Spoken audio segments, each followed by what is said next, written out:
안녕하세요. 안녕하세요. 반갑습니다. 오늘 주제를 잡아본 게 명절 이후에 이혼이 그렇게 많이 급증을 한답니다. 그래서 이 얘기를 한번 다뤄볼까 하고 또 변호사님도 이혼 상담하신 그런 경험을 좀 여쭙고 도움이 됐으면 해가지고 잡아봤습니다. 진짜로 그렇게 많이 이혼 상담 자체가 늘어나나요? 상담 자체가 확실히 좀 늘어나는 건 있어요. 근데 사실 저는 이혼을 막 전문적으로 막 대량 하고 이러진 않거든요.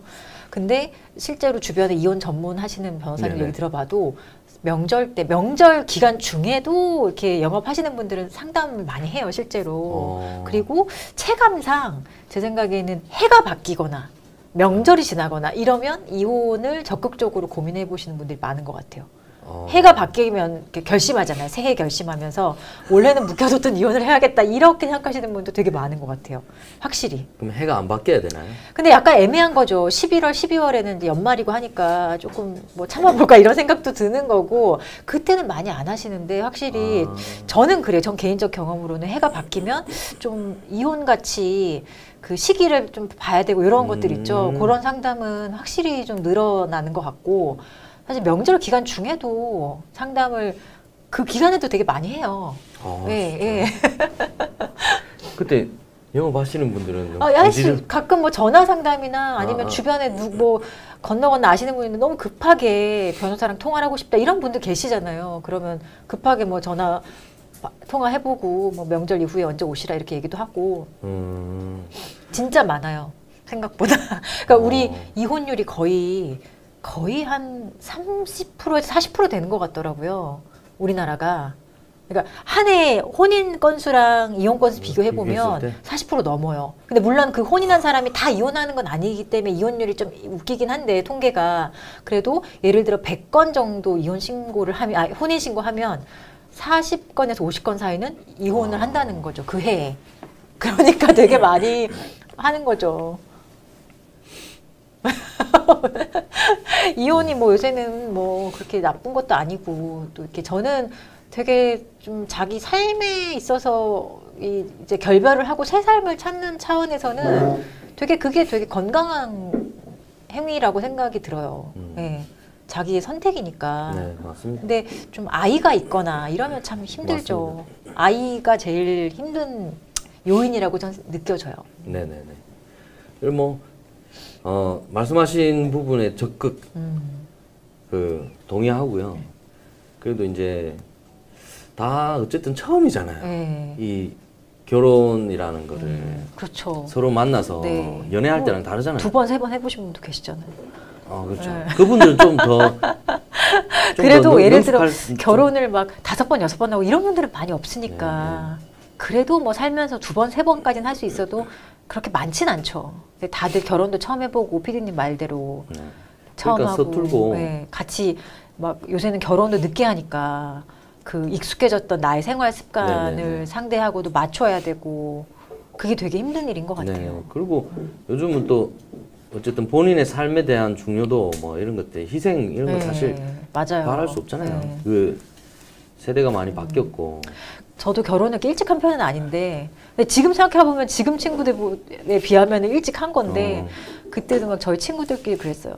야, 되게 능력 있는 애들은 이미 결혼을 한 번 했고 다시 또 한대. 걔들이 2번 할 동안에 우리는 한 번도 못했다 이런 얘기도 하고 막 그랬었는데 뭐 결혼과 이혼도 선택의 시대가 된 것 같아요. 오래 된 것 같아요. 이제 그렇게 된 게. 그래서 막 예전에는 뭐 이혼하면 뭐 가문이 뭐 우리는 이혼한 사람 없었다, 뭐 망신이다 이러는데 전혀 이제 그런 생각은 안 하시는 것 같아요. 아니 원체 많잖아요. 그리고 보면 황혼 이혼이라고 하잖아요. 나이 들어서 이혼하시는 비율이 꽤나 높아요, 우리나라가. 그러니까 결혼하고 5년 내에 헤어질 확률이 가장 높고 그 다음이 이제 20년 이상 사신 분들이에요.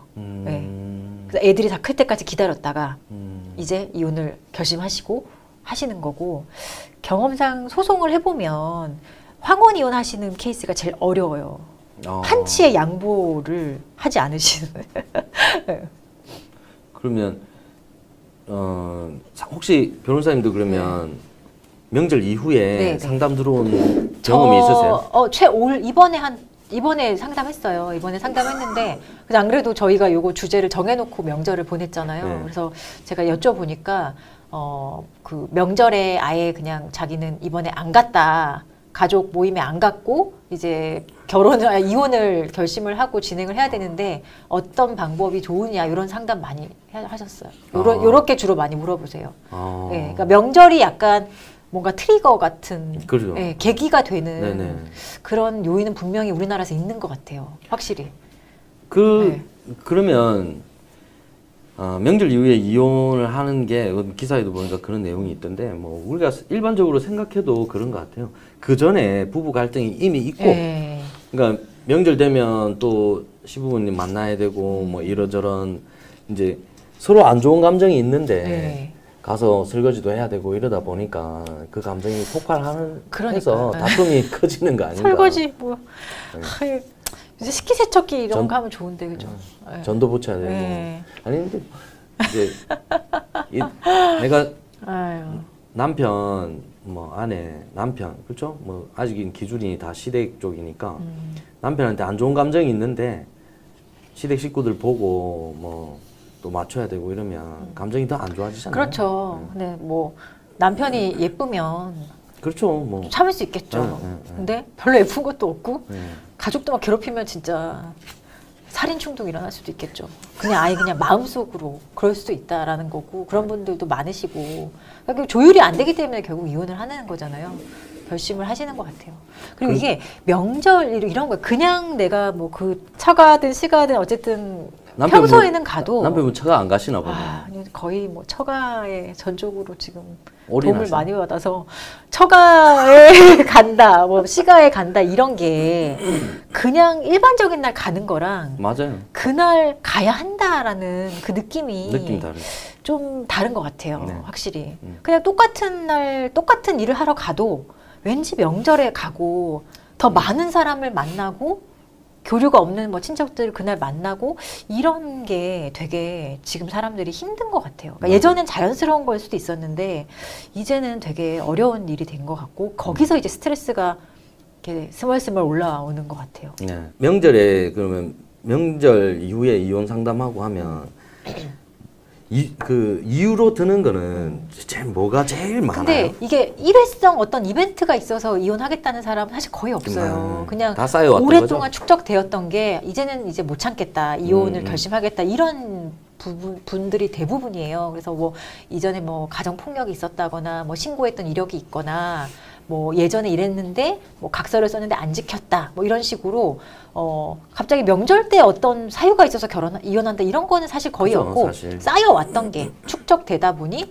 이제 명절도 되고 짜증이 나니까 결심을 하시는 분들이 훨씬 많아요. 실제로는 성격이 안 맞고 네네. 생활 습관이 안 맞고 이런 것들이기 때문에 뭐 너무 다양하죠. 그러면- 진짜 이혼 사유는 사람이 100명 있으면 100명 다 다른 것 같아요. 네. 그러면 그 구체적인 이혼 사례를 소개해 주시기 전에 이거 먼저 여쭤볼게요. 그러면 이렇게 막 마음을 먹지 않았어. 근데 사이가 안 좋아. 네. 그런데 명절 때 마음을 먹게 되는 계기가 있을 거 아니에요. 네. 그러니까 그래서 명절 때 되게 갈등의 요인들이 많으니까 말 조심하는 게 진짜 중요할 것 네. 같아요. 명절에 이 말은 절대 하면 안 된다. 이런 거 있을 것 같아. 무슨 말? 네. 웬만하면 이런 말은 하지 마라. 이런 상황이 벌어졌을 때 이런 말은 정말 안 된다. 이런 거 있잖아요. 그러니까 그 제가 볼 때는 가장 예민한 게 각자 서로 막 욕하고 싸우는 거는 부부 사이에 있을 수 있잖아요. 네네, 근데 배우자의 부모를 욕한다든지 일방의 배우자를 욕한다든지 배우자의 부모를 욕한다든지 아니면 그 배우자의 부모와 나와 직접적으로 갈등 관계를 표출한다든지 이런 거 있잖아요. 그러니까 뭐 예를 들어 뭐 시가에 갔는데 처가에 갔는데 나한테 자존심 상하는 얘기를 한다든지 네가 뭐 이런 건 되게 많아요. 결혼할 때 뭘 얼마나 해왔냐 이런 얘기를 10년, 20년 지나도 하시는 부모님들이 계세요. 요즘 돈으로 세상에도 생각하는 있어요? 거죠. 예. 그때 이거밖에 안 갖고 오지 않았느냐 이런 얘기를 막 20년 지나도 하시는 분도 계시고 그거를 항상 마음에 담아두시는 분도 계시고 그런 케이스가 이제 명절에 서로 만나다 보니 그런 얘기가 막 자연스럽게 나오고 그리고 뭐 아이를 양육하는데 너무 부모님들이 자신의 양육관을 막 얘기를 하는 거예요. 뭐 맞아요. A라는 제품을 먹이고 싶은데 직접 해 먹여야지. 다 직접 해. 근데 요새 엄마들도 그 직접 어떻게 다 해요. 네네. 뭐 그런 걸로 비하한다든지 비난한다든지. 네네. 근데 사소한 사실 조언도 좀 기분 나쁠 수 있잖아요. 맞아요. 근데 그 조언을 넘어서서 뭔가 비하나 뭐 자존심 상하는 말을 했다 이러면은 사실 참기 어려워요. 맞아요. 네. 그게 시댁의 일뿐만이 아니라 처가에서도 사위에게 이런 맞아요. 일이 많이 있기 때문에 네. 이거는 양쪽 모두가 다 조심해야 되는 네네. 것 같아요. 네. 네. 그리고 이 대표적인 건 뭐 이런 거죠. 인터넷상에도 되게 많잖아요. 나는 뭐 올해는 요즘에 뭐 반반 결혼 이런 거 되게 많죠. 진짜 결혼 비용을 50대 50으로 정확히 나누니까 기존에 어떻게 보면은 여성들이 조금 더 남편 집에도 먼저 가고 이런 것들이 우리의 유교적인 전통인데 그거를 하지 않고 뭐 추석에는 우리 집 먼저 가. 네. 설에는 너네 집 먼저 간다. 이거를 합의를 했는데 막상 결혼해 보니 합의가 제대로 안 안 지켜지고. 지켜지고. 그러면 정말 그게 화가 나는 거죠. 이 사람 입장에서는 결혼의 중요한 조건이었을 수 있거든요. 근데 이런 갈등이 좀 많아요. 생각보다. 그리고 요즘 젊은 친구들은 이 반반 결혼에 되게 예민해. 확실히. 네, 확실히 예민하고 그 집값을 얼마나 서로 보탰느냐 이런 것들을 되게 금전적으로 계산적으로 생각하는 거는 과거 세대보다 지금 세대가 좀 더 강한 것 같아요. 돈에 더 예민한 것 같아요. 근데 그거는 어떻게 보면 현명한 걸 수도 있을 것 같아요. 요즘 젊은 사람들이. 왜냐면 그거 가지고 계속 꼬투리 잡으니까. 네. 근데 너무 또 그게 돈이 전부가 또 아닌데. 돈이 전부가 아닌데 네. 약간 그 가불이 정해지는 듯한 네. 느낌 있잖아요. 안 반반이 그래야 되는데. 반반이 완벽한 반반이 사실 되게 어렵긴 한데. 그렇죠. 그쵸. 이게 또 우리나라 이 좁은 나라에서 지역마다 결혼의 전통이 다 다르잖아요. 뭐, 어느 지방에서는 결혼은 누구 쪽에서 해야 되고, 남자가 집을 해야 되고, 네네네. 뭐 이런 것도 있고, 네. 혼수는 뭘 여자가 다 해야 되고. 네네. 근데 그런 게 이제 많이 없어지는 것 같아요. 그러니까 어떻게 보면은 서로 결혼하는 당사자들이 잘 합리적으로 비용을 분담하고 하는 게 맞죠. 네. 부모님 도움을 근데 안 받고 결혼할 수 있는 환경이냔 말이에요, 지금. 맞습니다. 네. 그나마 부모님이 도와줄 수 있는 결혼이라면 되게 여러 커플들 중에 어떻게 보면 좀 앞서가는 커플일 수 있어요. 도움을 받잖아요. 훨씬 출발선이 다르죠. 맞아요. 출발선 자체가 다른 네. 거라서. 근데 그게 다 그런 건 아니잖아요. 부모는 당연히 도와주고 싶을 텐데 환경이 안 되는 경우도 있을 거고 여러 요인으로 안 되는 경우도 있고 한데 되게 금전에 되게 좀 젊은 세대들은 더 예민하게 반응하는 게 있는 것 같아요. 그래서 내가 이만큼 부담했으니까 또는 내가 이만큼 경제활동해서 버는데 왜 내가 더 부당한 일을 당해야 돼?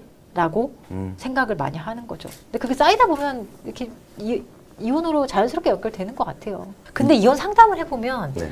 사실 상담 중에 다 결정을 못해서 오신 분들이 훨씬 많아요. 아, 나 오늘 이 변호사 만나가지고 이혼 사건 계약하고 진행한다. 이렇게 하신 분들은 10명 중에 한 2명 정도? 한두 명?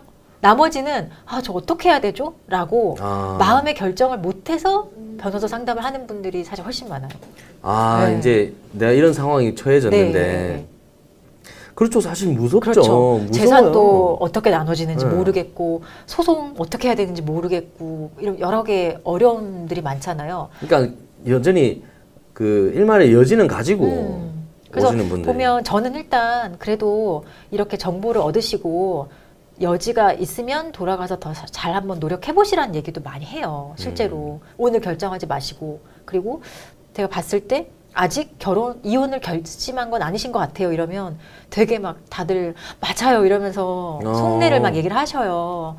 근데 그것도 자연스러운 거니까 맞아요. 저는 잘 사셨으면 좋겠다고 일단 얘기를 드려요. 그럼요. 아주 심각한 상황이 아니라면 맞습니다. 그리고 생각하고 충분히 고민하고 오시라. 그렇게 얘기를 많이 해요. 저는. 일단 저는 다시 한번 노력해서 살아보는 것도 중요하잖아요. 그리고 이혼하고 싶다고 다 이혼하면 어떻게 살아요? 특히 아이가 있거나 이러면. 네. 그래서 저는 그런 경우는 꼭 한번 신중하게 고민해보시라. 네. 이렇게 많이 설명을 좀 하죠. 이게 좀 뭐랄까요? 다독여준다? 네. 근데 뭐 급한 이혼도 많고요. 어떻게 보면. 근데 이렇게 급하지 않은 이혼 상담이 훨씬 많은 것 같아요. 저도 남편이랑 그때 완전 정말 미친 혈투를 했는데 한참 진짜 며칠 지나도 그때 왜 싸웠지? 그러니까 그냥 되게 소모적인 거죠. 맞아요. 정말 싸우다 보면 원인은 온데간데 없고 그냥 싸우고 있는 거잖아요. 그러니까 되게 소모적인 것 같아요. 시간도 아깝고. 아니 저는 싸우는 거는 다 누구나 다 있는 네. 일인 것 같아. 근데 그렇게 변호사님처럼 며칠 지났어. 근데 내가 왜 싸웠지? 네. 이럴 수 있으면 같이 사는 거예요. 근데 남편은 안 그럴 수 있잖아요. 여운 막 기억하고 있을 수도 있잖아요. 아니시니까 제가- 같이 사는 거예요. 근데 그러니까 성격이 되게 다른데 저는 되게 잘 까먹고 그리고 그때 빨리 풀어야 되고 그러니까 어떻게 보면 다혈질이죠. 네네. 근데 저희 남편은 완전 성격이 반대거든요. 그러니까 싸움을 별로 좋아하지 않아요. 원래 네네, 성격이 네네. 상당히 평화주의적이죠. 근데 저는 그게 너무 싫은 거예요. 문제가 발생하면 빨리 지금 풀어야지. 네. 언제까지 그걸 끌고 갈 거냐 이런 건데 그래서 초반에 저희는 그런 것 때문에 되게 많이 다퉜던 것 같아요. 다툼이 잦았던 것 같은데 이제 서로 많이 적응을 한 거죠. 아직 여지는 있으시죠? 그렇죠. 예. 생각해 애도 보시고 있으니까. 다시 상담해. 그래서 그런 게 있는 것 같아요. 그러니까 상대를 그냥 쟤는 저런 사람이야 이렇게 받아들이는 거. 그러니까 상대를 고치려고 하면 맞습니다. 거기서부터 갈등이 시작되는 것 같아요. 그래서 남편이 나는 제가 자꾸 자기를 바꾸려고 하는 거는 아니다. 근데 자기는 아주 예전부터 저의 이런 점을 그대로 받아들였다는 식으로 얘기를 하더라고요. 그래서 오 감동받았어요 그때. 훌륭한데 이렇게 생각하고 그 또 고쳐지진 않죠 저도. 그럼 변호사님이 오히려 남편분을 고치려 하시는가? 저는 처음에 그랬던 것 같아요. 왜 이렇게 안 해? A가 아니라 B로 해야지 막 이렇게 했는데 아까 말씀하시는 것처럼 정말 다 의미 없다. 아무 의미가 없는 싸움이고 이 싸움으로 뭔가 관계가 뭐 더 좋아지거나 완전히 모든 문제가 해결되나? 그런 거 아니고 그냥 감정 쓰레기통이죠. 상대를 서로. 맞아요. 네, 쓰레기통처럼 막 그냥 던지고 마는 거라서 서로 상처받고 그냥 끝나는 거고 거기에서 되게 이제 성격에 따라 다른데 크게 상처받으시는 분들이 계실 거고 아니면 저처럼 막 소리 지르고 까먹고 이런 스트레스 풀이 이것도 나쁜 거죠. 어떻게 보면 상대 입장에서는. 왜 이렇게 그러니까요. 고해성사를 왜? 네? 그러니까 갑자기 반성이 막 돼가지고 저기 글 보고. 네.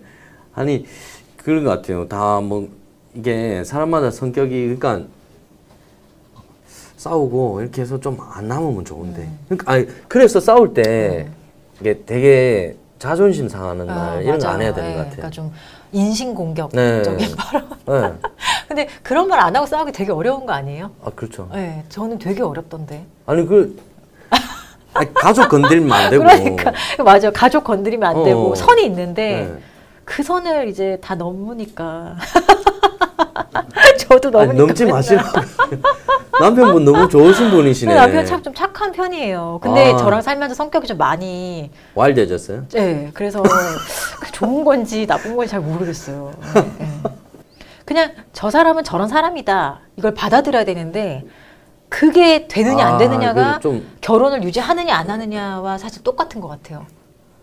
그 요인이 어느 정도 내가 수용할 수 있는가? 그 차이인 것 같아요. 그 수용의 한계치가 적거나 너무 받아들일 수 없는 상황이다 이러면 이혼해야 되는 거고. 그러니까 이런 거 있잖아요. 그냥 받아들이는 거와 너무 이렇게 이 사람 말하는 거에 같이 대응을 하면 항상 싸움밖에 안 돼. 그래서 그냥 포기하는 거는 다른 것 같아요. 네, 그게 그러니까 아까 강홍수님이 말씀하시는 게 약간 그런 뉘앙스인 것 같아. 왜 좀 다혈질적이고 그러신 분들 계시잖아요. 그래서 그냥 자기 말 들어주고 맞다 해주면 넘어갈 일인데 그냥 한마디라도 안 지고 그냥 아니 그게 아니고 이거는 이런 것 같아라고 하면 끝끝내 그냥 계속해서 뭔가 화를 내고 이러시는 분들이 있잖아요. 근데 그런 분들한테 되게 길들여지면 진짜 힘들어요. 그게 가스라이팅이요. 그게 내가 편해지려고 길들여지는 거잖아요. 그래서 저도 가스라이팅이나 그루밍의 근원은 저는 사실 가족이라고 생각, 가정인 것 같아요. 그러니까 물론 가정이 뭐 평화롭고 뭔가 나의 안식처 같은 역할도 하지만 사실 우리가 지금 막 흔히 얘기하는 가스라이팅의 시작은 가정 내에서부터 시작이 되는 거고 그게 조금 사회로 확대되면 그게 이제 저는 종교의 영역이라고 생각이 들어요. 이 가정폭력도 늘어난다면서요? 그럼요. 가정폭력 신고는 확실히 통계적으로 신고율이 늘어나는 거 맞아요. 명절 기간에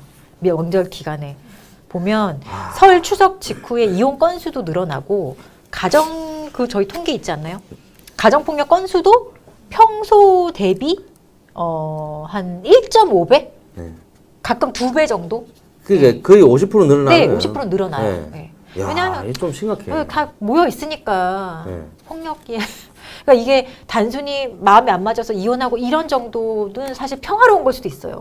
근데 막 폭행 사건이 발생하고 이번 설에도 막 살인 사건도 많이 나고 네. 했잖아요. 그게 이번 설에만 있는 게 아니거든요. 항상 명절에 이런 사건이 가족끼리 범죄가 발생하고 하는 것들도 명절이 요인이 되는 경우 분명히 있는 것 같아요.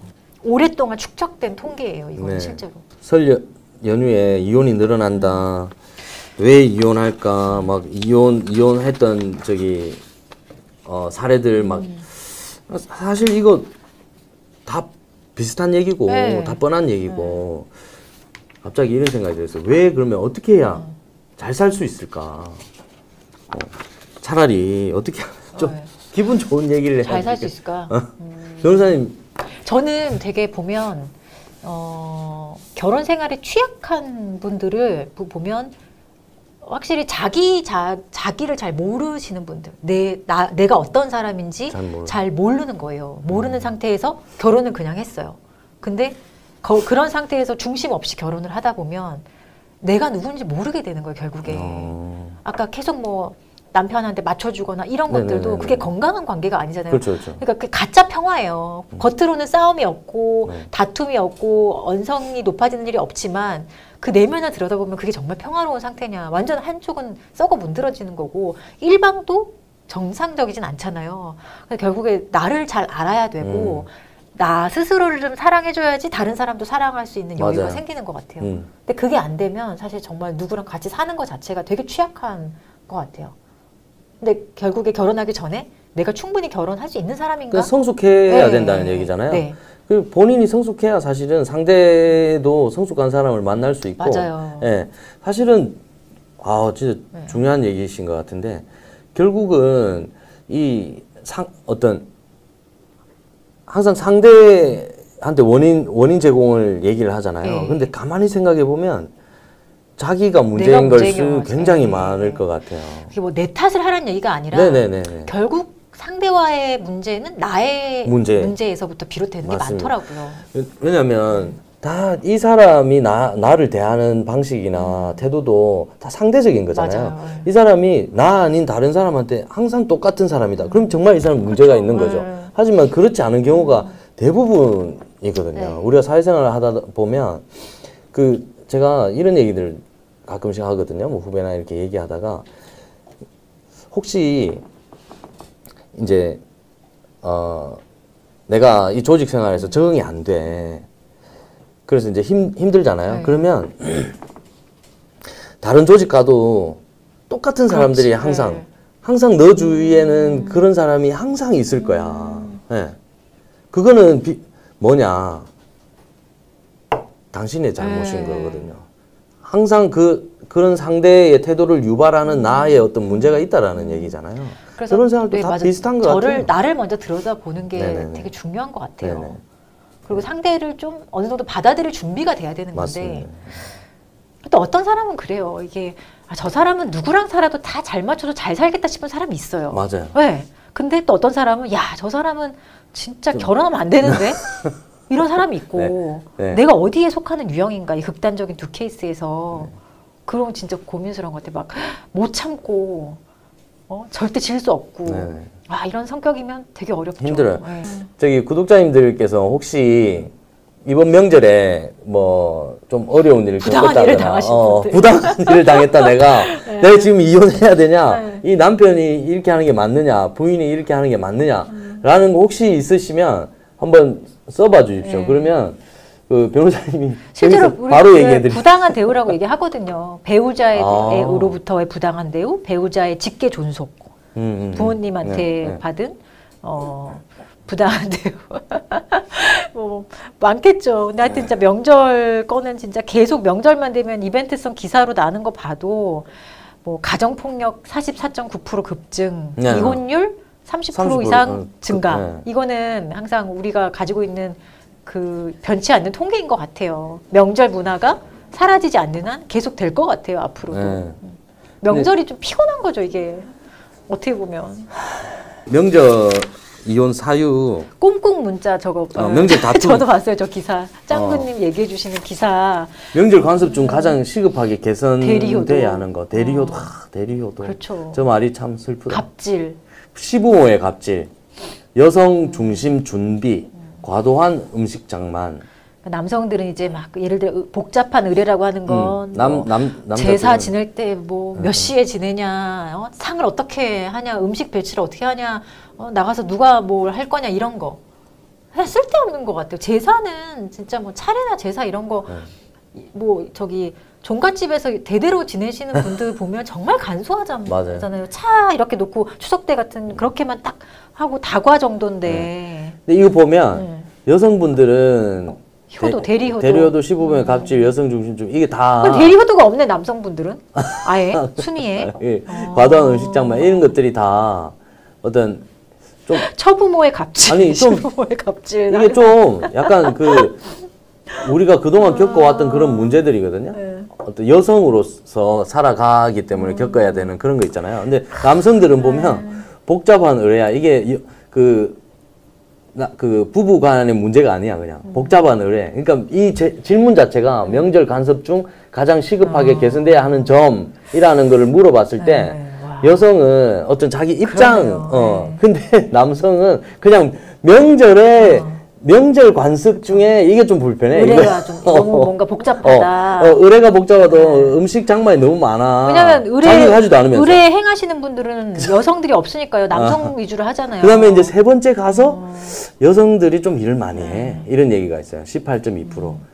그다음에 뭐 처부모의 갑질. 이거는 뭐 아니 이거는 이해돼요. 이거는 남자나 여자나 똑같이 느끼는 대리효도가 거니까. 여성들이 저렇게 가장 중요하게 생각하시는군요. 그러니까 뭔지 시댁에 알겠어요. 가잖아. 네. 시댁에. 나 대신 좀 가라. 아니면 그런 거 아니. 뭐 열심히 하라. 가서 시댁에 가서 부모님 시부모님들한테 잘 네, 해야 그치. 되고 이런 걸 대리효도라고 얘기하는 것 같아. 저는 남편한테 대리효도 많이 시키는데.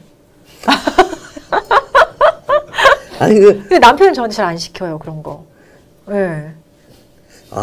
이게 지금 제가 이야기를 들어보니까 좀 이상하네. 변호사님이 더 남성적이고. 그렇네.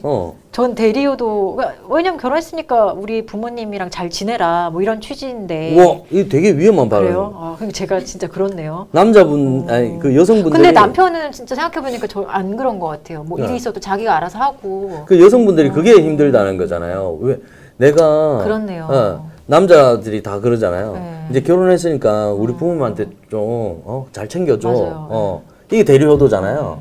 내가 바쁠 때 그러니까. 전화해서 뭐 선물도 좀 이거잖아요.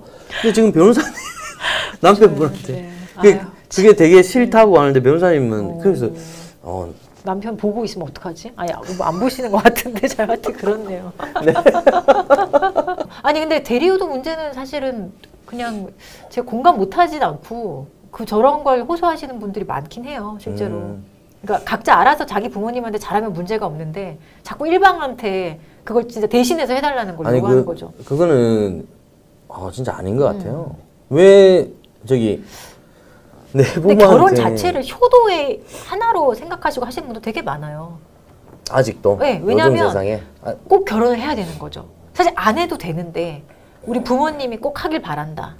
그렇게 하는 결혼은 사실 되게 좀 어려워요. 네. 그 결혼이라는 게 이게 이 두 사람 있잖아요. 이 두 사람의 삶이 되어야 되는데 부모랑 연관지어지고 뭔가 그렇게 되잖아요. 네. 너무 힘들어요. 그러니까 우리는 결혼을 너무 그냥 개인과 개인의 결합이 아니라 그냥 한 집안 가족 간의 모든 결합을 희망하니까 그래서 갈등이 생기는 것 같아요. 맞아요. 그래서 왜 그렇게 개인들이 그리고 좀 정말 저는 이걸 말하고 싶은 게 뭐 나의 아들이 나의 딸이 행복하게 살길 다들 바라실 거 아니에요. 그죠? 이혼하지 않고 평화롭게 잘 살고 가정을 유지하는 거를 다들 원하실 거예요, 부모님들이. 근데 그렇게 하기 위해서 가장 필요한 게 뭔지 그거를 가끔 잊으시는 것 같아요. 막 간섭하고 뭐하고 이렇게 막 1에서부터 10까지 결혼 안 했을 때처럼 막 똑같이 간섭하고 개입하고 이렇게 되면 결국 내 아들과 내 딸이 행복해질 수 없거든요. 근데 그거를 가끔 잊으시는 것 같아요. 지금 변호사님 말씀 들어보니까 대리효도라는 문제가 굉장히 저는 더 크게 와닿았는데 뭐냐면 근데 부모들도 문제인 게 그 본인들한테 자꾸 그러니까 바래 뭔가를 네. 이제 그 아니 내 딸 데려갔으니까 나한테 잘해야 돼. 그리고 뭐 양쪽 다 마찬가지고 그러니까 두 자식들이 잘 살면 되고 그리고 자기 부모한테 자기가 그냥 잘하면 돼요. 근데 왜 그 남의 자식한테 나한테 잘하라고 그래? 그렇죠. 왜 남의 자식한테 그러니까 나한테 뭐 잘하라고 하는 거지? 상대방 이상하네. 엄마 아빠 보고 결혼하는 경우가 뭐 있겠어요. 물론 뭐 배경을 고려할 수는 있겠지만 상대방의 부모님이랑 같이 살고 싶어서 또는 너무 좋아서 아니 뭐 솔직히 결혼을 한다기보다 솔직히 네. 그러면 잘해야지. 그러니까 그게 너무- 중요한 조건이었다면은 잘해야지. 조건을 유지해야 근데 되는 거예요. 그거는 네. 걱정할 필요가 없어요. 왜냐하면 인간이면 누구나 다 잘하게 돼 있어. 그런 상황이면. 저기 부모님이 너무 돈이 많고 막 기대야 돼. 그럼 잘하게 돼 있지. 그렇지 그렇겠네요. 어. 네. 정말 그건 문제되지 않은 것 슬픈 같아. 현실이네요. 슬픈 현실. 네. 아니 뭐. 그죠 그런 걸 또 보고 결혼을 했다면 중요한 요소기 때문에 본인이 그걸 또 당연히 충분히 잘하겠지. 해야지. 그럼 비즈니스가 되는 거죠. 근데 이제 그 외에 아주 일반적인 상황에서 그렇죠. 시부모님 인품 보고 결혼하시고 이런 분들도 저것도 되게 중요한 거. 왜냐면 진짜 중요해요. 인품이 훌륭한 시부모님 밑에서 자란 아들은 사실 진짜 중요해요. 훨씬 더 확률적으로 훌륭한 사람일 가능성이 높은 거죠. 그러니까 지금 말씀드리는 내용이 그 시부모님들, 아니 그 어른들의 인격이랑 인품이랑 연관돼 있는 거예요. 그냥 그 본인 자녀들이 그냥 잘 살길 바라고 그 외에 나에게 그러니까 나에게 뭘 해야 돼. 내가 뭘 바라는 거가 없어지면 아무 문제가 없는데 저는 부부 관계도 마찬가지고 이 시부모 처가 관계도 다 마찬가지인 게 인간관계가 다 비슷한 게 상대에게 뭔가를 바라해서 항상 거기서 갈등이 생기고 불만이 생기는 것 같아요. 저는 또 이런 케이스도 봤어요. 이혼을 하시겠다고 오고 그날 바로 이혼 소장을 접수를 했는데 결국에 소송 취하를 했어요. 왜 취하를 했느냐? 이분이 계속 고민하셨던 부분이 상대방의 그 배우자의 부모님이 너무 자기가 존경하고 그분과의 관계가 되게 중요했던 거예요. 이 사람은 혼인관계에서. 그래서 뭔가 상대방 배우자가 잘못했지만 그 부모님을 보고 다시 한 번 더 잘 살아보겠다라고 그런 경우 판단하신 있어요. 거예요. 그래서 저는 그게 되게 감동적이었어요. 그런 경우 있어요. 예. 예. 그래서 제가 이래저래 너가 취하를 하게 되면 같은 사유로는 이혼소송 제기 못하고 뭐하고 이런 거 다 설명해드렸어요. 그래 충분히 그래도 꼭 결정하셨냐 하니까 그 조정기일 앞두고 이틀 전에 저 그냥 계속 잘 살아보겠다. 왜냐면 저 부모님들이 이런 과정에서도 끝까지 저를 놓지 않고 잘 대우해 주시고 한 번 더 살아보라라고 얘기도 해 주시고 이런다 하시더라고요. 그래서 저는 되게 그게 되게 좋아 보였어요. 그리고 그분 아직도 잘 사시거든요. 네. 그러니까 저는 그렇게 잘 돌아가서 잘 사시는 분들 보면 사실 되게 기분 좋죠. 아니, 그러니까 이 경우가 딱 그 반대의 경우 같아요. 그러니까 부모면 부모로서의 응원 그리고 이렇게 마음적으로 응원하고 이러면 될 것 같아요. 근데 모든 문제가 이 응원하고 문제가 생기면 이렇게 좀 토닥여주고 기다려주고 이래야 되는데 다 그냥 이 어떤 계약 관계처럼 이 결혼했으니까 이제 나한테 뭘 해줘야 돼. 그리고 뭐 좀 다투면 도대체 이 내 딸한테 무슨 짓을 한 거야? 막 이런 식의 태도로 하니까 한 몇 년 전 사건인데 그 장인어른이 사위 열받는다고 칼 가지고 가서 이렇게 협박한 케이스가 있었어요.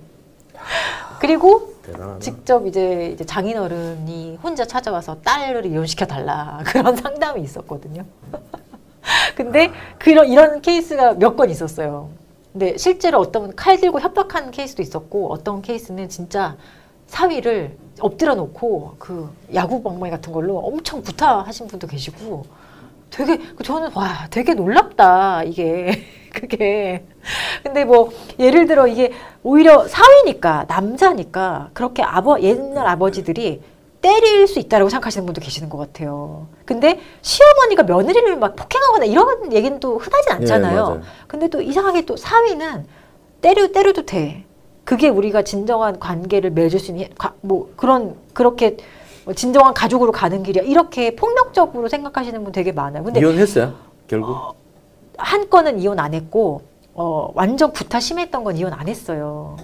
이혼했어요. 거기는 너무 심하게 맞아가지고. 근데 칼로 협박한 케이스는 이혼 안 했어요. 그래서 알 수 없어요. 여러분은 이혼이라는 게 정말 쉬운 게 아니라 누가 봐도 야 어떻게 이혼 안 하고 저거 살지? 라고 싶은데 당사자들이 괜찮으면 그냥 사는 거예요. 아니 그럼 칼로 협박했다라는 행위 자체가 좀 너무 협박죄죠, 심하지만 그거는. 그 어쨌든 그 남편도 그 장인을 화나게 한 사안이 있는 거예요? 요인은 있죠. 요인은 있지만 어떤 요인이에요?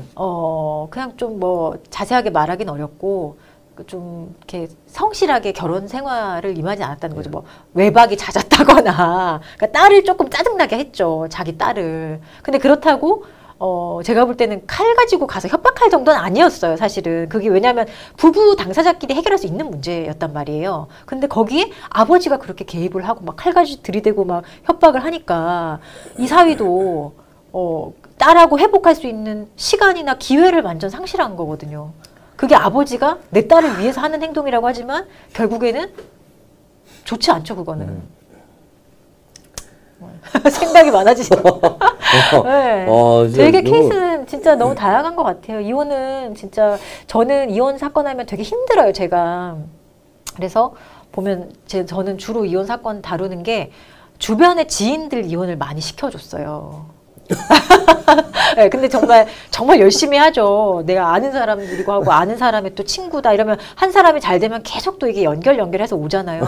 그래서 저는 이혼을 전문적으로 해요. 막 대량으로 많이 이렇게 저는 광고를 절대 안 하거든요. 근데 왜냐면 이혼이 정말 큰 문제란 거를 저는 알기 때문에 그렇게 쉽게 막 다루고 싶지 않고 요새 사실 변호사들의 어떤 유튜브의 주요 컨텐츠가 이혼이거든요. 저는 그것도 물론 시대적인 흐름의 하나일 수도 있는데 저는 좀 별로 좋지 않다고 저도요. 생각이 들어요. 왜냐하면 그게 너무 우리의 그 당사자들은 정말 일생일대 정말 고통스럽고 잊고 싶고 괴로운 그 순간을 변호사라는 제3자들이 너무 쉽게 얘기한다는 거예요. 그래서 저는 그게 너무 저의 성격과는 조금 맞지 않아요. 그래서 그런 것도 사실은 조금 너무 쉽게 여겨지는 이혼이 너무 쉽게 여겨지고 별거 아닌 것처럼 되는 방식이 되다 보니까 이렇게 잘 모르겠어요. 저는 개인적으로 별로 좋아하지 않아서 이혼 전문 이런 얘기는 저는 잘 안 해요. 저는 그 뭐 말씀하신 맥락과 거의 비슷한데 아까 안 그래도 이거 하기 전에 이거를 이런 얘기를 해서 이렇게 명절 이후 이런 거예요. 명절 이후에 이혼 많이 한대요. 라는 얘기를 이렇게 해도 될까? 이렇게 그래도 뭐 이것도 그래도 미디어라면 미디어인데 이렇게 얘기하는 게 마치 마음 그래 나도 그러면 이혼해야겠네. 그렇죠. 다 비슷한 상황에 있는 사람들 다 마음 먹네. 이혼의 이런 조장. 왜냐하면 어제 저희가 그 유성호 교수님하고 녹화를 하다가 그 자살 통계 있잖아요. 네. 그거 봤는데 그 연예인들 사건 나잖아요. 직후에 늘어나는 거. 엄청 늘어나요. 베르테르 효과 뭐 이런 것처럼. 그게 이제 얼마나 늘어나요? 어제 그 컨텐츠를 하진 네. 않았는데 네. 그 어제 이제 자료를 주셨는데 그 자료를 보면 거의 이 그래프 있잖아요. 그래프가 그 연예인 극단 선택이 이렇게 나잖아요. 그러면 그래프가 이렇게 튀어요. 이렇게. 진짜 그 얘기만 듣는데 통계가 있네요. 네네. 그래서 이게 이게 좀 집단 의식 같은 걸 만들어 버리는 거 아닌가. 맞아요. 그래서 막 몇 년은 참아라. 뭐 재산 분할할 때 몇 년 이상은 같이 유지하는 게 좀 이런 얘기를 막 그렇죠. 하는. 근데 물론 할 수는 있죠. 뭐 팁이라면 팁일 수 있는데 저게 되게 이렇게 사소화되고 희화화되면서 그리고 실제 주변에서 일어나는 이혼 결혼을 무슨 계약 관계처럼 이렇게 계약은 맞지만 우리가 결혼은 계약 이상이잖아요. 물론. 그리고 돈으로 딱딱 나눌 수 있는 관계도 절대 아니고 그래서 저는 참 그게 좀 생각이 많아지는 것 같아요. 그리고 뭐 상간녀, 상간남 소송 이런 거 되게 많아지잖아요. 간통죄 폐지 이후로. 근데 그것도 물론 소송 진짜 많거든요. 그거. 근데 그것도 참 저는 좀 마음이 무거워요. 그런 사건은. 진짜 많이 마음이 무겁고 이 모든 거를 인간들이 이제 사람들이 그 소송으로 해결하고 싶어하는 경향이 너무 짙어진 거예요. 근데 뭐 이게 과도기적 현상일 수도 있는데 사람들이 간단하게 우리가 협의하고 협상하고 또는 대화하면서 풀어볼 수 있는 그 기회를 가지고 싶어 하지 않는 거예요. 무조건 고소할 거야, 소송할 거야 이렇게 마음 먹고 진짜 실행에 넘기거든요. 근데 그게 과연 건강한 사회인가? 뭐 어떤 분들 제가 이런 고민을 한다고 하니까 어떤 분들은 아니 그게 너무 법치주의적인 너무 좋은 거 아니야? 이렇게 생각하시는 분 계세요. 근데 저는 아니라고 생각하거든요. 이 법은 정말 인간 세상에서의 정말 최소한의 것이고 나머지는 인간적으로 우리가 해결할 수 있는 거거든요. 인간적이어야죠. 인간적인 게 나쁜 사는 게. 거고 올드하고 이런 건 전 아니라고 생각하고 AI가 이렇게 지배를 해도 결국 인간만이 할 수 있는 그 영역이 남아있을 수밖에 없거든요. 그래서 인간적이어야 네. 된다. 그게 되게 중요한 것 같아요. 이혼도 좀 마찬가지인 거고 저는 막 그렇게 막 사례를 막 너무 희화하고 어떻게 이런 사례가 있을 수 있어 하면서 그거를 되게 막 예외적인 걸로 막 취급하고 그러면 슬플 것 같아요. 실제로 그런 상황에 처해 있는 분들이 얼마나 슬프겠어요. 네. 저기 미디어에서 이런 걸 계속 노출하고 그리고 뭐 아까 말씀하신 것처럼 뭐 재산 분할하려면 어떻게 하는 게 유리해요 이런 얘기들을 너무 쉽게 하면 이혼이 완전 만연화돼 있고 아무 일도 아닌 것처럼 자꾸만 그렇게 되니까 저는 그래서 종편 채널에 가상 이혼 막 이런 거 요새 그런 거 많던데 맞아. 가상으로 이혼해보는 시뮬레이션을 저는 사실 근데 그 아이가 있는 커플을 그렇게 하는 거 너무 아이에게 너무 좀 정서적으로 안 좋지 않아요? 아무리 방송이라도 아니, 가짜라도 그러니까 너무 아니지 않나? 저는 제가 방송 만드는 사람으로서 정말 그런 방송 없어져야 된다고 생각해요. 또 되게 한편으로는 또 이혼을 한번 또 진지하게 사람이 또 고민해 볼 수 있는 긍정적 효과가 있지 않나요? 그게 그 방송에서 내세운 명분이에요. 그 기획 의도를 그럴싸하게 했잖아요. 근데 방송을 어떻게 만드냐? 다 자극적으로 만들죠. 다 자극적으로. 그 명분은 어디로 사라진 다 없고. 그래서 KBS는 왜 KBS스럽냐? 그 명분을 자꾸만 녹여내려고 하니까 KBS스럽고. 그 종편을 보면 재밌잖아요. 자극적이고. 왜 이런 프로를 만들었냐 하면 방금 말씀하신 것처럼 그런 명분을 내세우겠죠. 그렇죠. 근데 명분이 없는 방송은 없겠지. 근데 계속 그런 거 보다 보면 결국 그게 되게 그래 저 이혼하는 게 맞아 그냥. 그래서 오늘 명절에 이혼이 급증한다. 그래서 저기 문제 있으면 이혼하세요가 아니고 이혼하지 마시고 분명히 방법은 있다. 이혼 안 하시는 게 정말 좋다. 이 시기만 지나면 다시 행복해질 수 있다. 이런 얘기를. 그래서 기회나 여지가 있으면 그걸 더 고려해보라는 취지지. 저는 뭐 무조건 부당한 일을 당하고 참으라는 얘기는 아니지만 그래도 저는 모르겠어요. 그러니까 아이가 없는 케이스면 조금 덜한데 아이가 이미 생겨난 가정이라면 되게 고민을 해야 한다라는 숙고를 해야 되는 거고 참 그게 참 기준점 잡기가 되게 어려운 것 같아요.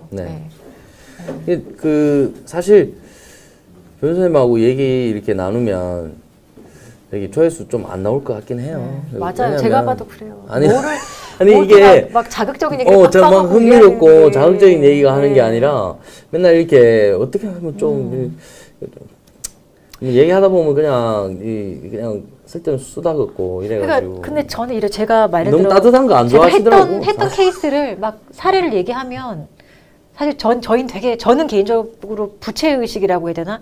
그게 강해요. 왜냐면 물론 내가 했던 사건이지만 그 전에 이거는 그 의뢰인의 사건이에요. 의뢰인의 일이고 삶인데 그걸 내가 막 얘기를 해도 되나? 이런 생각이 들어요. 그래서 제가 하는 얘기가 사례를 얘기하지만 저는 얘기를 하면서도 사실은 많이 특정되지 않도록 각색도 저는 많이 해요. 자체적으로 필터링을 하는 편인데 그게 항상 근데 그거를 확 놓고 아무 생각이 없어야지 재밌을 거예요.